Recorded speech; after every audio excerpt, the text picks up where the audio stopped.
ku yi subscribe wannan account din domin ganin irin waɗannan sababbin.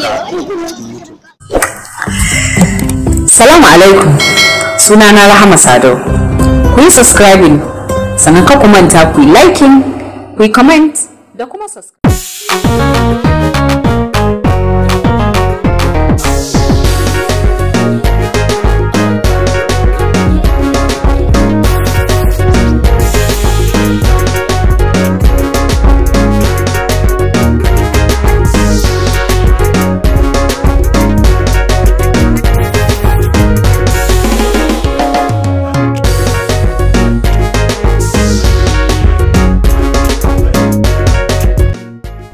Assalamu alaikum warahmatullahi ta'ala wabarakatuh. Ina muku fatan alkhairi da fatan mun yi sallar juma'a lafiya, juma'at mubarak. Allah ka sa muna cikin bayu yantattu na cikin wannan wata mai albarka na Ramadan. Allah ka karbi ibadar mu, Allah ka iya mana duk abinda ba za mu iya ba. Ina yi mana fatan alkhairi, Ramadan mubarak. أعوذ بالله من الشيطان الرجيم. بسم الله الرحمن الرحيم. وما خلقت الجن والإنس إلا ليعبدون. ما أريد منهم من رزق وما أريد أن يطعمون. إن الله هو الرزاق ذو القوة المتين. السلام عليكم ورحمة الله تعالى وبركاته. الله سبحانه وتعالى yana cewa wa ma khalaqatul jinni wal insu illa liya'budun. Ban halicci mutum da aljan ba face don su bauta mu. Allah ka ba mu ƙwarin gwiwa, Allah ka ba mu dauriya, Allah ka ba mu juriya na ci gaba da bauta maka da kare haƙƙoƙinka. Ubangiji Allah ya sa mu ga albarka wannan rana ta Juma'a. Barkanmu da Juma'a, barkanmu da Juma'a, barkanmu da Juma'a. Allah ka haɗa mu da alkhairin wannan rana ta Juma'a mai girma. Assalamu alaikum wa rahmatullahi ta'ala wa barakatuh.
Video nake aja kallon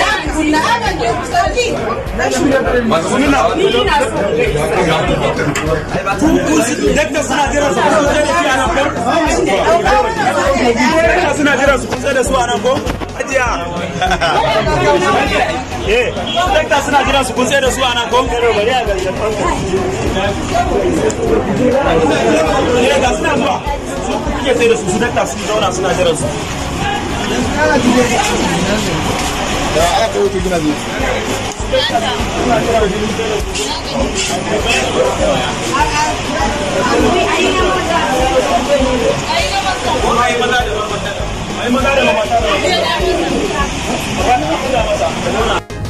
أعوذ بالله من الشيطان الرجيم. بسم الله الرحمن الرحيم. وما خلقت الجن والإنس إلا ليعبدون ما أريد منهم من رزق وما أريد أن يطعمون إن الله هو الرزاق ذي القوة المتين. السلام عليكم ورحمة الله تعالى وبركاته.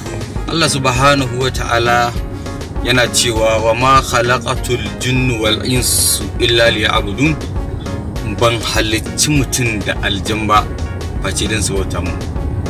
Allah ka ba mu ƙwarin gwiwa, Allah ka ba mu dauriya, Allah ka ba mu juriya na ci gaba da bauta maka da kare haƙƙoƙinka. Ubangiji Allah ya sa mu ga albarka wannan rana ta Juma'a. Barkanmu da Juma'a, barkanmu da Juma'a, barkanmu da Juma'a. Allah ka haɗa mu da alkhairin wannan rana ta Juma'a mai girma. Assalamu alaikum wa rahmatullahi ta'ala wa barakatuh. Assalamu alaikum wa rahmatullahi ta'ala wa barakatuh. Lokaci da kuma ilahirin masoya kallon fina-finan mu a duk inda suke a faɗin duniya. Kamar yadda na faɗa muku kwanaki cewar ni Abubakar Bashir mai shadda bana yin Facebook. Rabona da yin Facebook ina jin zan kai akalla shekara 5 baya da suka wuce. Kuma tunda na rasa password ina na Facebook ina na daina amfani da shi kwata-kwata. Bana yin Facebook, bana da wani page a Facebook, bana da wani page da yake da alaka da ni a Facebook. Akwai mata da yawa da suke complain cewa ana cewa an za su shiga film su tura kuɗi su bada kuɗi, akwai waɗanda ake buƙatar su tura hotunan su ko kuma dai a musu maganganu waɗanda ba su kamata ba, maganganu na batsa, maganganu wasu iri yayi. Kowa ya san cewa ba wai ni kaɗai ne dan film na farko da ya fara samun wannan kalubalen na aje a bude page da sunanka a dinga amfani da shi ba. Bana yin Facebook kamar yadda na faɗa, bana Facebook.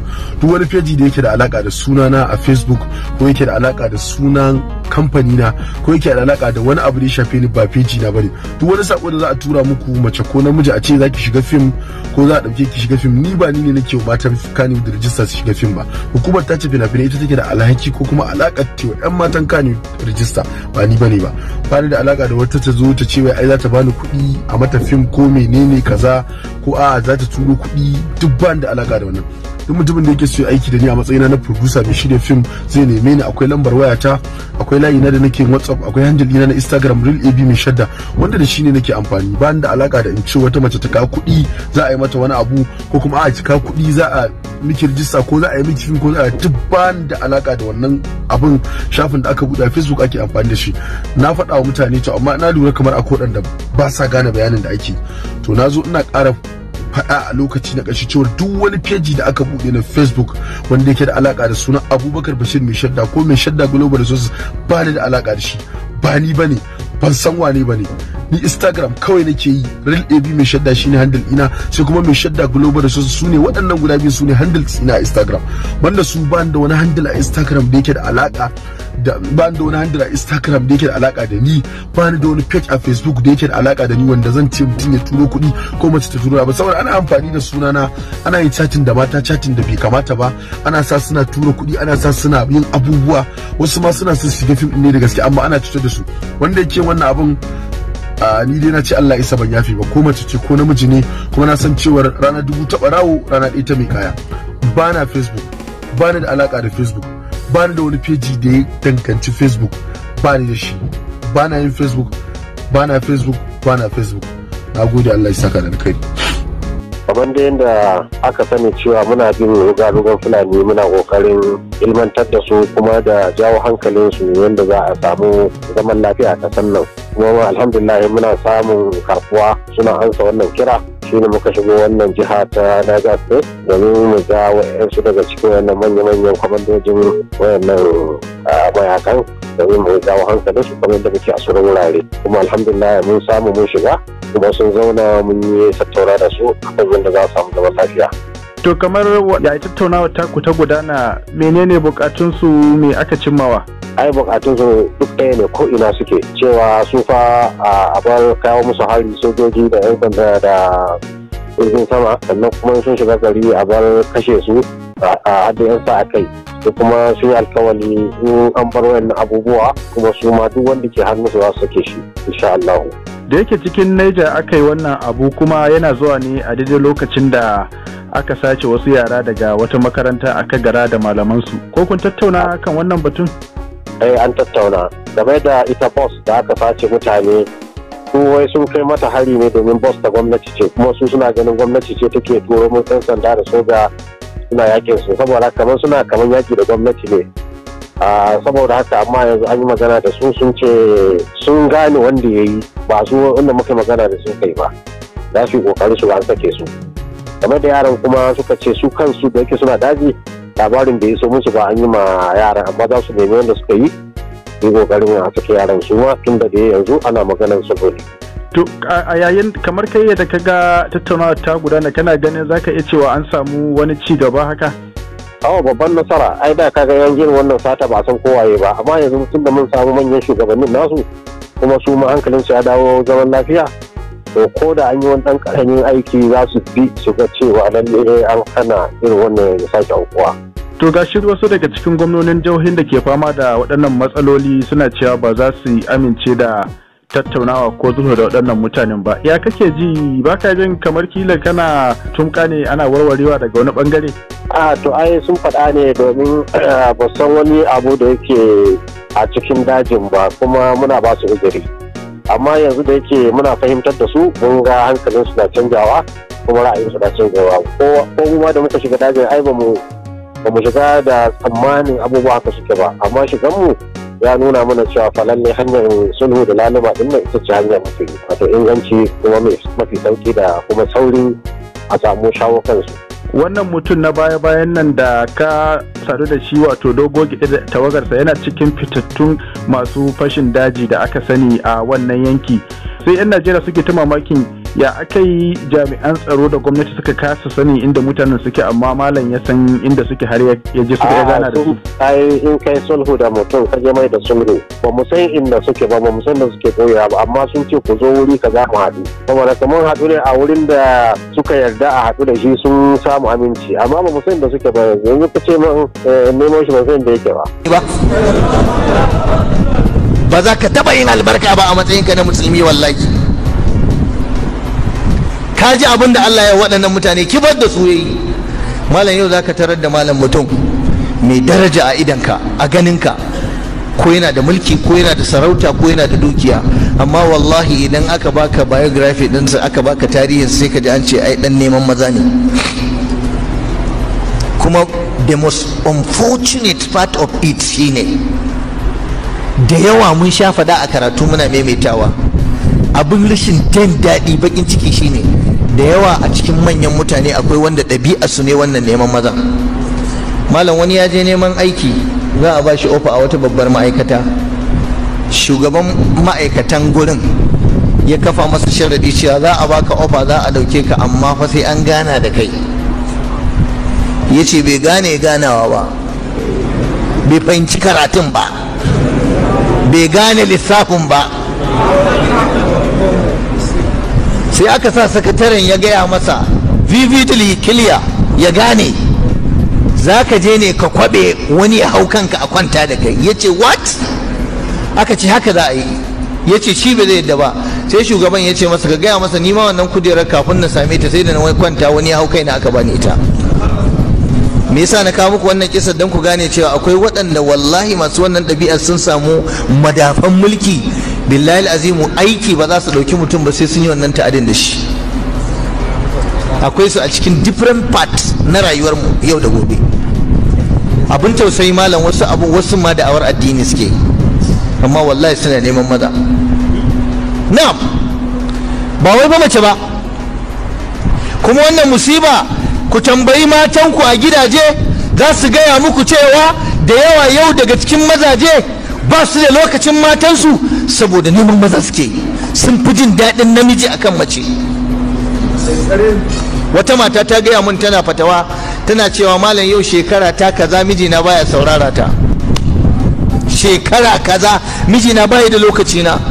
Ta ce duk abin da mace take yi wa namiji ina yi masa, amma wallahi tallahi mutumin nan baya saurara ta. nayi. Ta ce wata rana ta je unguwa ta dawo, a falanta kawai sai tarar da mutum biyu yadda ka san a ɗora biredi akan biredi, wani na kan wani. Ta duba ta leka a falon gidanta, kawai sai tarar da mijinta ne yake kwance akan wani yaro matashi, ya yi rubda ciki, shi kuma yana kwance a kansa. Ta ce yanzu wani sakamakon da za ka yi min kenan. Ta fashe da kuka ta tsuguna a wurin, ta rasa inda za ta sa kanta.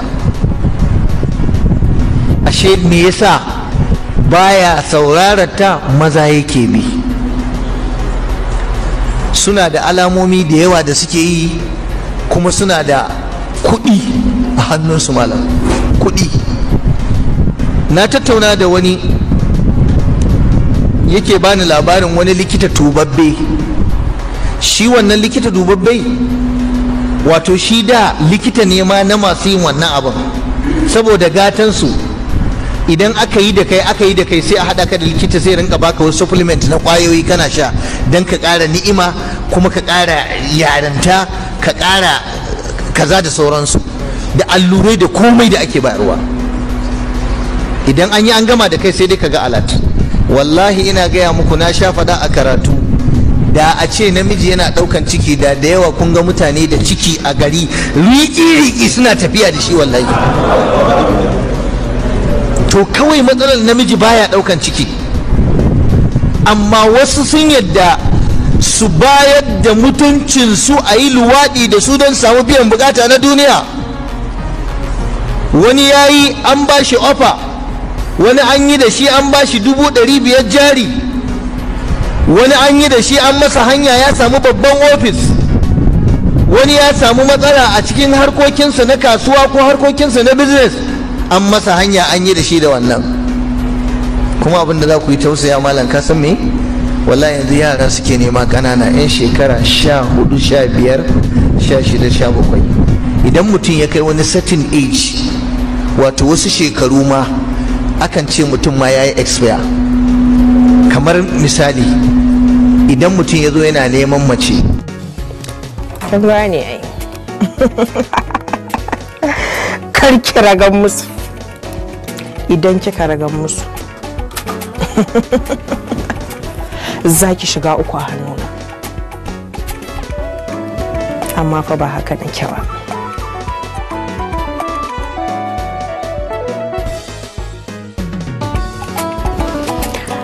Abin da yasa ake ce mun tima makamashi wani fim ne wanda nake kona su abin sai wanda ya gani.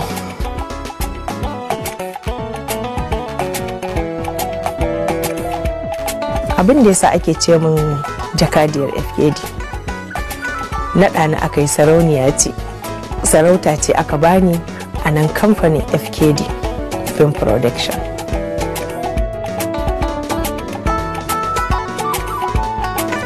Mintunan da nake ɗauka a wajen kwalliya bai fi minti 10 ba. Ni ban taɓa saurayi ba, saboda ina yarinya ƙarama aka min aure. Mijina shine saurayi na. Abincin da na fi so tuwon shinkafa miyan zogale.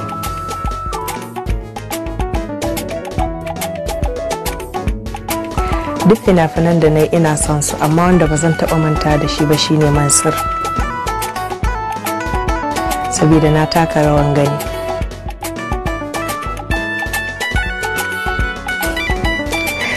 Idan na tuna abin da yake yawan sani farin ciki shine abin da aka min na kyautatawa, idan na tuna sai na ji daɗi.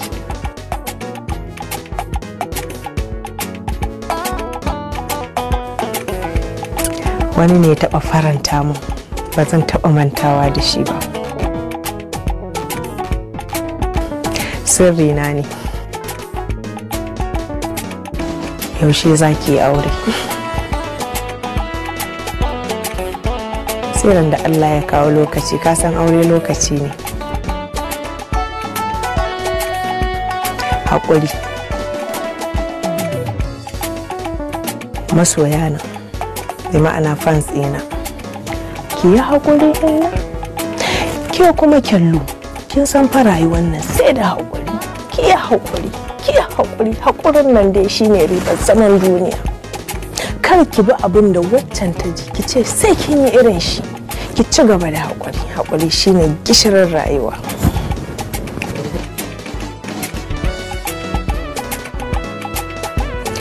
Duka abokan sana'a na ƙawayena ne, ba ni da tantacciya guda ɗaya.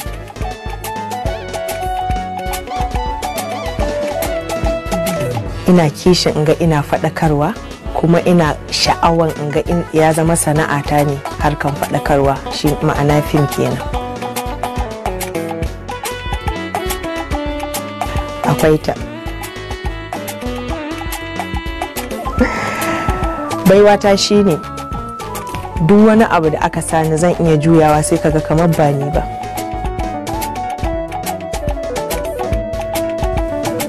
Kamar yaya? Ko ni sa'ar ki ce? Ni sa'ar ki ce? To ki nutsu. Amma fa ba haka nake ba.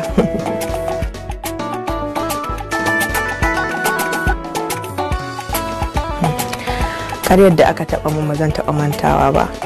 Aka ɗauke wayata sai aka yi postin aka ce na rasu.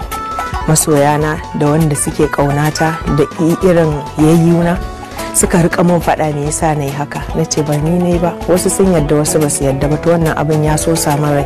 Ba zan taɓa mantawa da wannan ranar ba.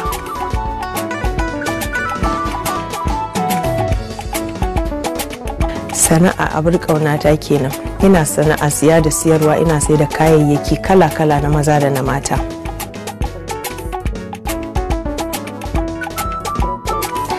Abin da ya sa na shiga harkar siyasa saboda wayarwa da al'umma kansu wanda suke a duhu.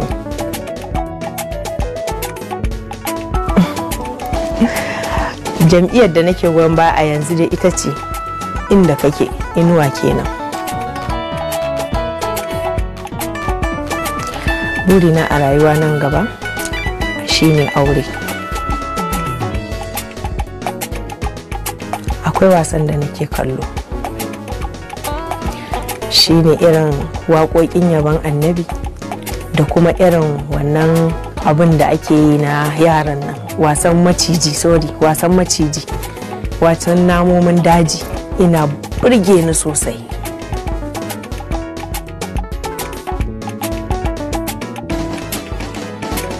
Duk wanda yake waƙan yabon wato ƙasidar annabi ina son sa. Harsunan da nake ji za su iya kaiwa 7 zuwa 8. Mai ɗan nana fulfulde ina jin Hausa, Eveyi Sensiyosi wato ma'ana French kenan. Ina jin Kanuri Fanjin.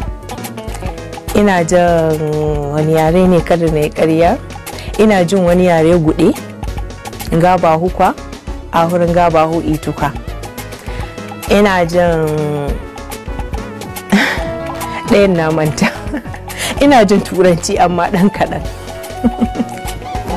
Dama na ce 7 zuwa 8, na irga 7.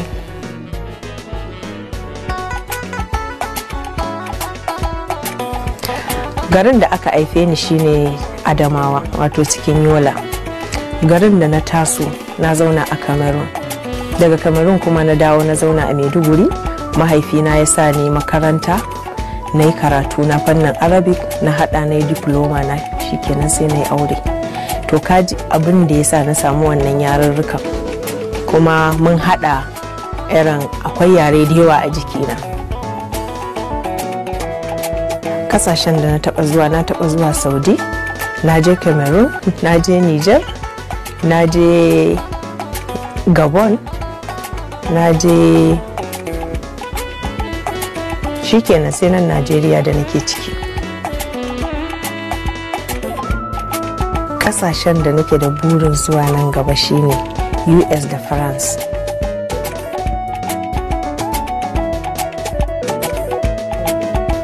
Shekaru na 12.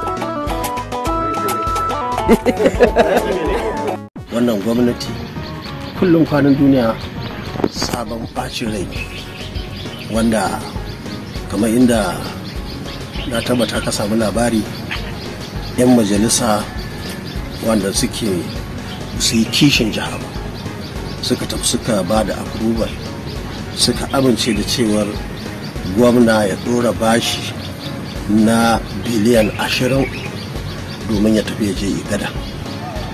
Wannan gada ta hanyar wudil ta NNPC kamar da ake cewa gada ce wacce gwamnatin tarayya ta riga ta yanke hukunci za ta. Lokacin ina gwamna shekara ta 2011 zuwa 15 mu muka sa federal government a wannan lokacin Jonathan a gaba ta Ministry of Works ma'aikata aikace-aikace suka ƙaraso da titin nan wanda dama babban matsala ne daga wannan titi wannan mahada abin da ya tafi har wudil. Allah ya sa aka kammala ta aka gyara ta muka tsaya akan asa wuta abinda ba mu iya yi ba a lokacin nan shi ne gada. Wannan gada tana nan a zane, wannan gada tana nan a ajiye, aikin gwamnatin tarayya ne. A maimakon gwamna ya je ya ga Buhari ya ce da shi ka zo kai mana gada, tunda watakila wannan shi ne wani babban aikinsa na fari a jihar Kano. Kaga bai ba sai ya tafi ya je wani shirman zane ko kyan gani babu, ya tafi ya je kai wa Buhari shi bai ma gane shi ma a ofishinsa a wax yana nan da wannan zane ma wanda ya fi wannan kyau zai tafi ya je. To ita gwamnati kamar dan adam ne mai rai ce, kullum tana nan tana tafiya. Idan kana da kuɗi, yanzu gadojin da muka yi a Kano gabaki ɗayansu da aikace-aikacen da muka yi a Kano na hanyoyi, na wutar lantarki, na asibitoci, da aikin noma, da duk abin da muka yi da kuɗin gwamnatin wannan lokaci muka yi. Mu ranto naira ɗaya daga wata gwamnati ko wani banki ko wani mutum har ran da muka bar gwamnatin mu rancin naira ɗaya ba. Ita ko gada mu wa'anda muka ɗauke ta a gwamnati kamar rawani ne, ragowar su ne kayan sawa. Yanzu abinda gwamna yake yi rawani yake da kunnuwa 4 amma ba riga ba wando a cikin sai na tafiya tsirara. Kana nufin ba a bukatar wannan gada kenan? An fi bukatar, ana bukatar komai amma an fi bukatar ilimi. Ina ganin ya kamata a mu dauki ta matakin da duk ya kamata mu dauka na wuta ka gwamnan Kano birki, saboda abubuwan da yake yi inda mu ke cuta ma yanzu kamar sai da guraren nan da yake masallacin idi ne, masallacin fage ne, makarbartu ne, tirayen ne, tukuntawa ne, wajen polytechnic din nan can cikin gurin aiki central administration daula inda muka je muka yi wa jami'a gine-gine da gyare-gyare muka ba su suka bude suke yin aiki.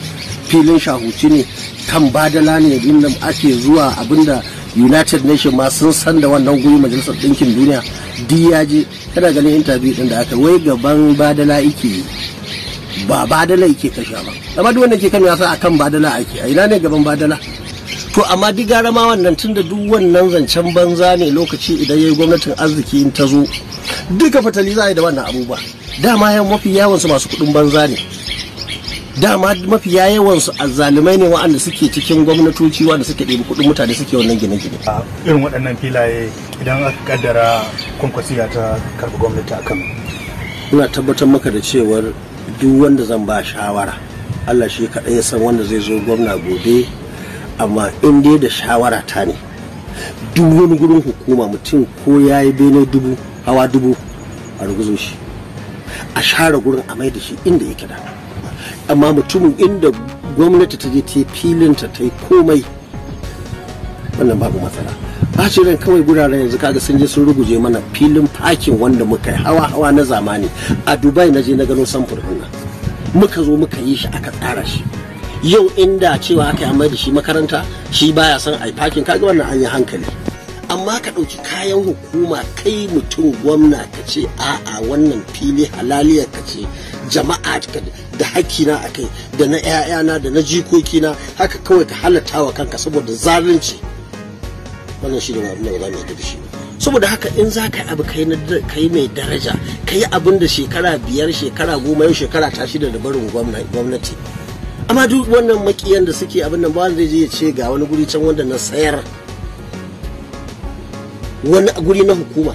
Ai abin da muka fita muka buɗe filaye sababbi, muka biya al'umma compensation, muka biya su diya wannan diya da muka je sai da na ce nawa ake biyawa, duk inda ake bada naira 10 sai da na ce a ninka sau 10 don su ma su amfana.